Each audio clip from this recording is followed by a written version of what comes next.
ഇപ്പോ നമുക്കൊപ്പം ചേരുന്നത് ഡെപ്യൂട്ടി സൂപ്രണ്ടന്റ് ഓഫ് പോലീസ് ആണ് മധു ബാബു. അദ്ദേഹത്തിന് ഞാൻ ഈ നെയിം ബോർഡിൽ നോക്കിയിട്ടാ വായിച്ചത്. നന്നായി എനിക്ക് ഓർമ്മയുണ്ട്. നമ്മൾ ഒരിക്കൽ തെറ്റിയ പിന്നെ ഓർമ്മിക്കുമല്ലോ. അപ്പം ഈ പൊതുവെ ഈ ആലപ്പുഴയുടെ ഒരു അവസ്ഥ എന്താണ്? ആലപ്പുഴയിൽ ഈ ജനസാന്ദ്രത കൂടുതലാണ്, എങ്കിലും ആളുകളുടെ ഒരു സഹകരണമുണ്ട്. പിന്നെ ടൂറിസം അഭിവൃദ്ധിപ്പെട്ടിരിക്കുകയാണ്. അപ്പോൾ അതിൻ്റെതായിട്ടുള്ള ചില പ്രത്യേകതകളും മറ്റുമൊക്കെ ഉണ്ട്. പോലീസ് ജനങ്ങളുടെ സഹകരണത്തോടുകൂടി മാത്രം മുന്നോട്ട് പോകാൻ പറ്റുന്ന ഒരു സ്ഥലമാണിത്. സ്കൂളുകളിലെ നിരീക്ഷണം എങ്ങനെ? ഇക്കറിയും ചെറിയ കുട്ടികളാണല്ലോ ഇവരുടെ ടാർഗറ്റ് പോയിന്റ്. ഇപ്പോൾ സ്കൂളുകളിൽ നമ്മൾ എൻ്റെ സൈക്കോളജിക്കലായിട്ട് പല കാര്യങ്ങളും നമ്മൾ ചെയ്യുന്നുണ്ട്. ഇപ്പോൾ ഉദാഹരണത്തിന് ഇപ്പോൾ ഈ കുട്ടികളിൽ മിക്കവരും അവരുടെ ഒരു ഫ്രസ്ട്രേറ്റഡ് മൈൻഡ് കാരണമാണ് ഇത് ഉണ്ടാകുന്നുള്ളതാണ് പൊതുവെ ഇപ്പം വിലയിരുത്തി വരുന്നത്. അതുകൊണ്ട് തന്നെ ഇവരെ എപ്രകാരം കുട്ടികൾക്ക് ഒരു ഏത് രീതിയിലുള്ള ഫ്രസ്ട്രേഷനാണ് അങ്ങയുടെ ചിന്തയിലുള്ളത്? അവരുടെ ഫാമിലി ബാക്ക്ഗ്രൗണ്ട്, അതുപോലെ തന്നെ അവരനുഭവിക്കുന്നത് ഇപ്പോൾ ഇഷ്ടമില്ലാത്ത വിഷയങ്ങൾ പഠിക്കുന്ന കുട്ടികൾ ഉണ്ട്. അപ്പോൾ ആ രീതിയിൽ അവരെ ഇഷ്ടമില്ലാത്ത വിഷയങ്ങളിൽ കൊണ്ട് മാതാപിതാക്കളുടെ താല്പര്യാർത്ഥം ചേർക്കുന്ന ഒരു പ്രവണത പ്രഷർ കൂടുതലാണ്. അതുകൊണ്ട് തന്നെ ശരിക്കുമുള്ള ഒരു ഗൈഡൻസും ഈ കുട്ടികൾ എപ്രകാരമാണ് പിന്നെ വളർത്തിക്കൊണ്ടുവരുന്നതിനെ പറ്റിയുള്ള കാര്യങ്ങൾ മാതാപിതാക്കളാണ് അറിയേണ്ടത്. കാരണം അവർക്ക് ഇപ്പം നമ്മൾ ബോധവൽക്കരണ ക്ലാസ് എടുക്കേണ്ട ഒരു സ്ഥലത്തിലേക്ക് വന്നിരിക്കുകയാണ്. അപ്പോൾ എനിക്ക് തോന്നുന്ന കുട്ടികളെക്കാളും മാതാപിതാക്കളെ ബോധവൽക്കരിക്കേണ്ട ആവശ്യമുണ്ട്. അതെ, എപ്രകാരമാണ് ഈ കുട്ടികളെ ഇത് വളർത്തിക്കൊണ്ടുവരുന്നതിനെ പറ്റി ഒരു ഗ്രാഹ്യം ഈ വിദ്യാസമ്പന്നരായ മാതാപിതാക്കൾക്ക് ഇല്ലെന്നുള്ള ടെൻഷൻ കൂടുതലാ. അതെ, അങ്ങനെ ഒരു അവസ്ഥയാണ്. അവർക്ക് ജീവിതത്തിൽ നേടാൻ പറ്റാത്ത കാര്യങ്ങൾ മുഴുവൻ ഈ 1.5 കുട്ടികളിൽ നിന്ന് നേടിയെടുക്കണം എന്നവർക്ക് നിർബന്ധമാണ്.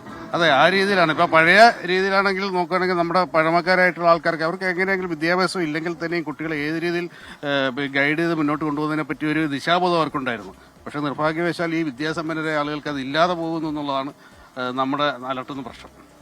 ഓക്കെ, എന്തായാലും ധീരമായ നടപടികളുമായിട്ട് മുന്നോട്ട് പോവുക. കാര്യം പോലീസിന്റെയും എക്സൈസിന്റെയും ഒക്കെ നീക്കങ്ങളിൽ ഞങ്ങളുടെ അന്വേഷണത്തിൽ മനസ്സിലായപ്പോൾ ജനങ്ങൾക്ക് പൂർണ്ണ വിശ്വാസവും പിന്തുണയുണ്ട്. അപ്പം ഇതൊരു പ്രത്യേക അവസരമാണ്. ഇത് അസാധാരണമായ സാഹചര്യങ്ങളിൽ മാത്രമേ ഇത്ര പിന്തുണ കിട്ടാറുള്ളൂ. അല്ലെങ്കിൽ ആരെങ്കിലുമൊക്കെ നിങ്ങളെ വിമർശിക്കും. ഇപ്പൊ അങ്ങനെയല്ല. ഇപ്പൊ ആൾക്കാർക്ക് കുട്ടികളൊരു ആശങ്കയായി മാറിയിട്ടുണ്ട്. അപ്പൊ അതുകൊണ്ട് നിങ്ങൾ എക്സസ് കാണിച്ചാലും ഓക്കെ എന്നുള്ള ലൈൻ അവര് എക്സസ് കാണിക്കണ്ട. എക്സസ് അല്ല, ഇപ്പം ശരിക്കും പറഞ്ഞാൽ നാട് ഇപ്പൊ ഉണർന്നു കഴിഞ്ഞു. മാധ്യമങ്ങളുടെ പങ്കതിൽ വളരെ വലുതാണ്. മാധ്യമങ്ങൾ നമ്മളെവിടെ ചെന്നാലും യഥാർത്ഥത്തിൽ നമ്മൾ സാധാരണ പോകുമ്പോൾ ഒരു 10-15 പേരൊക്കെ കൂടുന്ന ഒരു സ്ഥലത്തൊക്കെ 250-500 പേര് കൂടുകയാണ്. അപ്പൊ ഈ ടെലിവിഷൻ കണ്ട് മാത്രം വരുന്നവർ നമ്മൾ വിളിക്കുന്നല്ലോ. അതെ, അവരുടെ ഉത്കണ്ഠയാണ്. കൂട്ടായ്മ വേണമെന്നുള്ളൊരു തോന്നൽ, അത് അനിവാര്യമാണെന്നുള്ള തോന്നൽ. നമ്മൾ സാധാരണ പ്രസംഗിക്കുന്ന സമയത്തൊക്കെ മൊബൈലിൽ നോക്കുക, മൊബൈലിൽ കുത്തുക, അതൊക്കെ ഞാൻ പലപ്പോഴും ശ്രദ്ധിച്ചിട്ടുണ്ട്. അപ്പൊ എന്റെ ഒരു സംഭവം അതൊരു സിഗ്നലാ. ഈയിടെ പ്രസംഗം നിർത്തിച്ചു പോടും എന്നവൻ പറയുന്നതിന് തുല്യമാണ്. ഇപ്പോഴങ്ങനല്ല. മൊബൈലൊക്കെ താഴ്ത്തി വെച്ചിട്ട് എന്തോ വെളിപാട് കേൾക്കുന്ന പോലെ പറയും ഇനി എന്താ ചെയ്യാൻ പറ്റുക, ഇന്ന് എന്തൊക്കെയാണ് പരിഹാരം. അത് അവര് ആശങ്കയാണ്, ഉത്കണ്ഠയുടെ പിച്ചാത്തിമോനിൽ ഇരിക്കുന്ന പോലെ. അത് തങ്ങളുടെ ഓരോ കുടുംബങ്ങളിലും ഇത് വലിയ പ്രശ്നമായിട്ട് മാറുമെന്ന് കണ്ടപ്പോഴാണ് ആളുകൾ അലർട്ടായത്. നേരത്തെ ഇത് എവിടെയെങ്കിലും സംബന്ധിച്ച് എനിക്കെന്ത് കാര്യം എന്നുള്ളതായിരുന്നു. പല ഇൻഫർമേഷൻ പാസ് ചെയ്യാൻ തന്നെ വളരെ വിമുഖരായിരുന്നു എന്നുള്ളതാണ്. മാത്രമല്ല എന്റെ പ്രസംഗത്തെ എവിടെ ഒരാൾ വിശേഷിപ്പിച്ചത് അദ്ദേഹത്തിന്റെ സുവിശേഷ പ്രസംഗം. അപ്പം ഇതൊരു സുവിശേഷം പോലെ വളരെ സംശുദ്ധിയോടെ കേട്ടോണ്ടിരിക്കുക. അതെ, നമ്മളൊക്കെ ആ ഒരു തലത്തിലേക്ക് എത്തിക്കുക, ഒരു പുരോഹിതരുടെ ആ ഒരു ഭാഗത്തേക്ക്. ലോഹേടന്റെ ഒരു അല്ല, ഇവരുടെ ചലഞ്ചസ് എന്താണ് സർ? ചലഞ്ചസ് എന്തൊക്കെയാണ് നിങ്ങളുടെ മുന്നിലുള്ളത്? ഞങ്ങളുടെ മുമ്പിൽ ഇപ്പോഴും ഉള്ളതെന്ന് പറഞ്ഞു കഴിഞ്ഞാൽ കറക്റ്റ് ആയിട്ടുള്ള ഒരു ഇൻഫർമേഷൻ പാസ് ചെയ്താൽ പലരും ഭയപ്പെടുന്നു എന്നുള്ളതാണ്. ആ ഭയം മാറുന്നുണ്ടോ? ഇപ്പൊ കുറച്ച് മാറുന്നതായിട്ട് എനിക്ക് തോന്നുന്നു. അത് മാറുന്നുണ്ട്. കാരണം എന്ന് പറഞ്ഞാൽ അവര് ഈ സാധാരണ ഇപ്പൊ ഞങ്ങളുടെ ജനമൈത്രി സംവിധാനമുണ്ട്, ജനമൈത്രി ബീറ്റ് ഓഫീസർമാരുണ്ട്. അവരിലൊക്കെ ഇൻഫർമേഷൻ പാസ് ചെയ്ത് കഴിഞ്ഞാൽ ഈ ഇൻഫർമേഷൻ ലീക്കാവുമോ, അത് തങ്ങൾക്ക് വിനയാവുമോ, അല്ലെങ്കിൽ പോലീസുകാരിൽ നിന്ന് ഇതേ രീതിയിൽ ഇൻഫർമേഷൻ ചോർന്ന് പോയി കഴിഞ്ഞാൽ തങ്ങൾ ആക്രമിക്കപ്പെടുമോ, ഇങ്ങനെയൊക്കെയുള്ള ഒരു പേടിക്കേണ്ട കാര്യമില്ല. കാര്യം നമ്മള് ഉടലോടെ വീണിരിക്കുക. അതെ, മൊത്തം നമ്മളാകെ തറവാറായിരിക്കുകയാണ്. അപ്പൊ അവർക്ക് എന്ത് പ്രൊട്ടക്ഷനാ കൊടുക്കുക അങ്ങനെ പേടിക്കുന്നവർക്ക്? ആളുകൾ വരണമല്ലോ. ഇന്നലെ മണ്ണാർശാല ടെമ്പിളിന്റെ അടുത്ത് നമ്മൾ പോയപ്പോ ഒരു പെൺകുട്ടി പതുക്കെ എന്റെ അടുത്ത് വന്നിട്ട് പറഞ്ഞു, കോളേജ് പഠിക്കുന്ന കുട്ടിയാ, ഇവിടെ ഈ പരിസരത്തൊക്കെ ഇങ്ങനെ ഒരു പ്രശ്നമുണ്ട്. അത് മുതിർന്ന കുട്ടികൾ, ചെറിയ കുട്ടികളെ വരെ കളിക്കാനും ഒക്കെ ആയിട്ട് നമ്മൾ സ്പോർട്സ് ഒക്കെ പ്രോത്സാഹിപ്പിക്കും.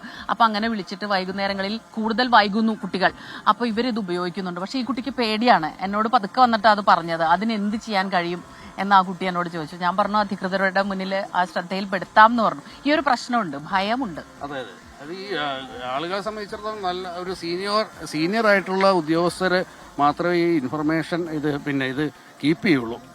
അതല്ലെങ്കിൽ ലീക്കാകുന്നുള്ളതാണ്. അപ്പോൾ സാധാരണ പോലീസുകാരാണ് ഗ്രാസ് റൂട്ട് ലെവലിൽ ഇറങ്ങി പ്രവർത്തിക്കുന്നത്. അപ്പോൾ അവരിൽ ഒരു വിശ്വാസം ജനിപ്പിക്കുക എന്നുള്ളതാണ് നമ്മുടെ മുൻപിലുള്ള ഒരു പോംവഴിയായിട്ട് ഇപ്പോൾ ഉള്ളത്. അതുപോലെ അവരെ കോൺഫിഡൻഷ്യാലിറ്റി കീപ്പ് ചെയ്യും വേണം.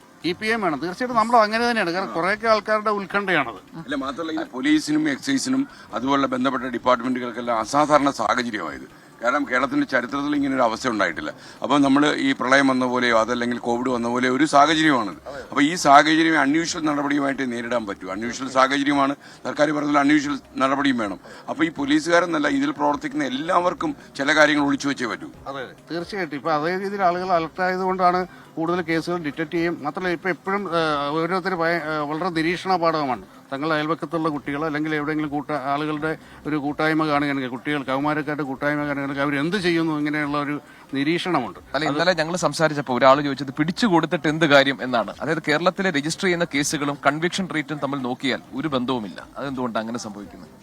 അല്ല, അത് നമ്മളിപ്പോൾ അത് പരിശോധിച്ച് വരികയാണ്. കാരണം എന്ന് പറഞ്ഞു കഴിഞ്ഞാൽ അത് ഈ പ്രോസിക്യൂഷന്റെ ഭാഗം ചില സമയത്ത് ഈ സാക്ഷികൾ അത് കൂടുതൽ റിവീൽ ചെയ്യാത്ത ചില സംഗതികളുണ്ട്. ചിലപ്പം പിന്നെ കോടതിയിൽ എത്തിക്കഴിയുമ്പോൾ അവര് മറ്റു തരത്തിൽ പറയുകയും പിൻവാങ്ങും. അല്ലേ, പിൻവാങ്ങിയ മാത്രമല്ല, അത് ആ പ്രോസിക്യൂഷന് നമുക്ക് ആ ഷേപ്പ് കേസിന്റെ ആ രീതിയിൽ പിന്നെ ശിക്ഷിക്കുന്ന തലത്തിലേക്ക് അവര് ആ മൊഴി പറയുന്നില്ലെന്നുള്ളതാണ്.